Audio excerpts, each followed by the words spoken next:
ಇಂದಿನ ವಿಡಿಯೋ ವಿಷ್ಣು ಸಹಸ್ರನಾಮ ಸ್ತೋತ್ರದ 63ನೇ ಶ್ಲೋಕದ ಬಗ್ಗೆ. ಈ ವಿಡಿಯೋದಲ್ಲಿ ವಿಷ್ಣು ಸಹಸ್ರನಾಮ ಸ್ತೋತ್ರದ 63ನೇ ಶ್ಲೋಕದ ಅರ್ಥವನ್ನು ತಿಳಿದುಕೊಳ್ಳೋಣ ಮತ್ತು ಈ ಶ್ಲೋಕವನ್ನು ಪಠಿಸುವುದರಿಂದಾಗುವ ಪ್ರಯೋಜನಗಳನ್ನು ಸಹ ನಾವು ತಿಳಿಯೋಣ. ವಿಷ್ಣು ಸಹಸ್ರನಾಮ ಸ್ತೋತ್ರದ 63ನೇ ಶ್ಲೋಕವು ಹೀಗಿದೆ. ಶುಭಾಂಗ ಶಾಂತಿದಾ ಸ್ರಷ್ಟಾ ಕುಮುದಾ ಕುವಲೇಶಯಃ ಗೋಹಿತೋ ಗೋಪತಿರ್ಗೋಪ್ತಾ ವೃಷಭಕ್ಷೋ ವೃಷಾಪ್ರಿಯಃ. ಈ ಶ್ಲೋಕದಲ್ಲಿ ಭಗವಾನ್ ವಿಷ್ಣುವಿನ 10 ನಾಮಗಳಿವೆ. ಈಗ ಭಗವಾನ್ ವಿಷ್ಣುವಿನ ಈ ಪ್ರತಿಯೊಂದು ನಾಮದ ಅರ್ಥವನ್ನು ತಿಳಿದುಕೊಳ್ಳೋಣ. ಮೊದಲ ವಿಷ್ಣು ನಾಮವು ಹೀಗಿದೆ. ಓಂ ಶುಭಾಂಗಾಯ ನಮಃ. ಈ ವಿಷ್ಣು ನಾಮದ ಅರ್ಥ ಭಗವಾನ್ ವಿಷ್ಣು ಸುಂದರವಾದ ಅಂಗಗಳನ್ನು ಹೊಂದಿರುವವನು ಅಥವಾ ಮೋಕ್ಷಕ್ಕೆ ಮಾರ್ಗವಾದ ಅಷ್ಟ ಅಂಗಗಳನ್ನು ಹೊಂದಿರುವವನು. ಎರಡನೇ ವಿಷ್ಣು ನಾಮವು ಹೀಗಿದೆ. ಓಂ ಶಾಂತಿದಾಯ ನಮಃ. ಈ ವಿಷ್ಣು ನಾಮದ ಅರ್ಥ ಭಗವಾನ್ ವಿಷ್ಣು ಎಲ್ಲರಿಗೂ ಶಾಂತಿಯನ್ನು ನೀಡುವವನು. ಮೂರನೇ ವಿಷ್ಣು ನಾಮವು ಹೀಗಿದೆ. ಓಂ ಸ್ರಷ್ಟಾಯ ನಮಃ. ಈ ವಿಷ್ಣು ನಾಮದ ಅರ್ಥ ಭಗವಾನ್ ವಿಷ್ಣು ಎಲ್ಲವನ್ನು ಸೃಷ್ಟಿಸುವವನು ಅಥವಾ ಸೃಷ್ಟಿಯ ಆರಂಭದಲ್ಲಿ ಎಲ್ಲವನ್ನು ಉಂಟು ಮಾಡಿದವನು. ನಾಲ್ಕನೇ ವಿಷ್ಣು ನಾಮವು ಹೀಗಿದೆ. ಓಂ ಕುಮುದಾಯ ನಮಃ.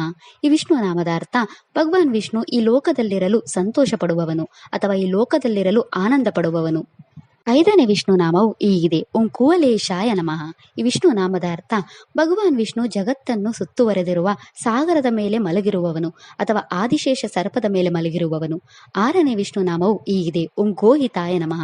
ಈ ವಿಷ್ಣು ನಾಮದ ಅರ್ಥ ಭಗವಾನ್ ವಿಷ್ಣು ಭೂಲೋಕದ ಜೀವಿಗಳಿಗೆ ಒಳ್ಳೆಯದನ್ನು ಮಾಡುವವನು ಮತ್ತು ಪ್ರಕೃತಿಗೆ ಮಿತಿಗಳನ್ನು ಹಾಕುವವನು ಅಥವಾ ಕೃಷ್ಣನ ಅವತಾರದಲ್ಲಿ ಗೋವರ್ಧನ ಪರ್ವತವನ್ನು ಮೇಲಕ್ಕೆತ್ತಿ ಗೋವುಗಳನ್ನು ರಕ್ಷಿಸಿದವನು.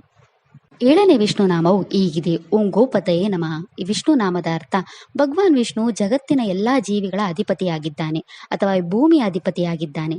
ಎಂಟನೇ ವಿಷ್ಣು ನಾಮವು ಹೀಗಿದೆ. ಓಂ ಗೋಪ್ತೇ ನಮಃ.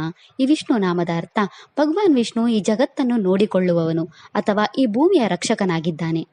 ಒಂಬತ್ತನೇ ವಿಷ್ಣು ನಾಮವು ಹೀಗಿದೆ. ಓಂ ವೃಷಭಕ್ಷಾಯ ನಮಃ. ಈ ವಿಷ್ಣು ನಾಮದ ಅರ್ಥ ಯಾರ ಕರುಣಾಮಯಿ ಕಣ್ಣುಗಳು ತನ್ನ ಭಕ್ತರು ಏನು ಪ್ರಾರ್ಥಿಸುತ್ತಾರೋ ಅದನ್ನು ಸುರಿಸುತ್ತವೆಯೋ ಅಥವಾ ಯಾರ ನೋಟವು ಧರ್ಮದಿಂದ ತುಂಬಿದೆಯೋ ಅವನೇ ಭಗವಾನ್ ವಿಷ್ಣು ಆಗಿದ್ದಾನೆ. ಹತ್ತನೇ ವಿಷ್ಣು ನಾಮವು ಹೀಗಿದೆ. ಓಂ ವೃಷಪ್ರಿಯಾಯ ನಮಃ. ಈ ವಿಷ್ಣು ನಾಮದ ಅರ್ಥ ಭಗವಾನ್ ವಿಷ್ಣು ಯಾವಾಗಲೂ ಧರ್ಮವನ್ನು ಮುನ್ನಡೆಸುವವನು ಅಥವಾ ಯಾವಾಗಲೂ ಧರ್ಮವನ್ನು ರಕ್ಷಿಸುವವನು. ಈ ಶ್ಲೋಕವು ನಮ್ಮ ಒತ್ತಡವನ್ನು ನಿವಾರಿಸುತ್ತದೆ, ನಮಗೆ ಆಂತರಿಕ ಶಾಂತಿಯನ್ನು ನೀಡುತ್ತದೆ ಮತ್ತು ಆಧ್ಯಾತ್ಮಿಕ ಸ್ಪಷ್ಟತೆಯನ್ನು ತರುತ್ತದೆ. ಈ ಶ್ಲೋಕವು ನಮ್ಮನ್ನು ಮೋಕ್ಷದತ್ತ ಕೊಂಡೊಯ್ಯುತ್ತದೆ. ಇದು ಯಾವಾಗಲೂ ಜೀವನದ ಎಲ್ಲ ಅಪಾಯಗಳಿಂದ ನಮ್ಮನ್ನು ರಕ್ಷಿಸುತ್ತದೆ. ಇದು ನಮ್ಮ ಎಲ್ಲ ಆಸೆಗಳನ್ನು ಪೂರೈಸುತ್ತದೆ. ಈ ಶ್ಲೋಕವು ಯಾವಾಗಲೂ ಧಾರ್ಮಿಕ ಮಾರ್ಗದಲ್ಲಿ ನಡೆಯಲು ನಮಗೆ ಮಾರ್ಗದರ್ಶನ ನೀಡುತ್ತದೆ. ಭಗವಾನ್ ವಿಷ್ಣುವಿನ ಕರುಣೆ ಯಾವಾಗಲೂ ನಮ್ಮ ಮೇಲೆ ಇರಲು ಈ ಶ್ಲೋಕವನ್ನು ಪಠಿಸಿ. ವಿಶಾಖ ನಕ್ಷತ್ರಕ್ಕೆ ಸೇರಿದ ಜನರು ತಮ್ಮ ಜೀವನದಲ್ಲಿನ ಎಲ್ಲಾ ಸಮಸ್ಯೆಗಳನ್ನು ತೊಡೆದುಹಾಕಲು ಮತ್ತು ನಿಮ್ಮ ಜೀವನದಲ್ಲಿ ಎಲ್ಲಾ ಶುಭಗಳನ್ನು ಪಡೆಯಲು ಈ ಮಂತ್ರವನ್ನು 27 ಬಾರಿ ಜಪಿಸಬೇಕು. ಇದಿಷ್ಟು ವಿಷ್ಣು ಸಹಸ್ರನಾಮ ಸ್ತೋತ್ರದ 63ನೇ ಶ್ಲೋಕದ ಕುರಿತಾಗಿತ್ತು. ನಾಳೆಯ ವಿಡಿಯೋದಲ್ಲಿ ವಿಷ್ಣು ಸಹಸ್ರನಾಮ ಸ್ತೋತ್ರದ 64ನೇ ಶ್ಲೋಕದ ಮೇಲೆ ಚಿಂತನೆಯನ್ನು ಮಾಡೋಣ. ಶ್ರೀಕೃಷ್ಣ ಅರ್ಪಣಮಸ್ತು. ಈ ವಿಡಿಯೋ ಇಷ್ಟ ಆದರೆ ಲೈಕ್ ಮಾಡಿ, ಶೇರ್ ಮಾಡಿ ಮತ್ತು ಚಾನೆಲ್ ಸಪೋರ್ಟ್ ಮಾಡೋಕೆ ಸಬ್ಸ್ಕ್ರೈಬ್ ಮಾಡಿ. ಧನ್ಯವಾದಗಳು.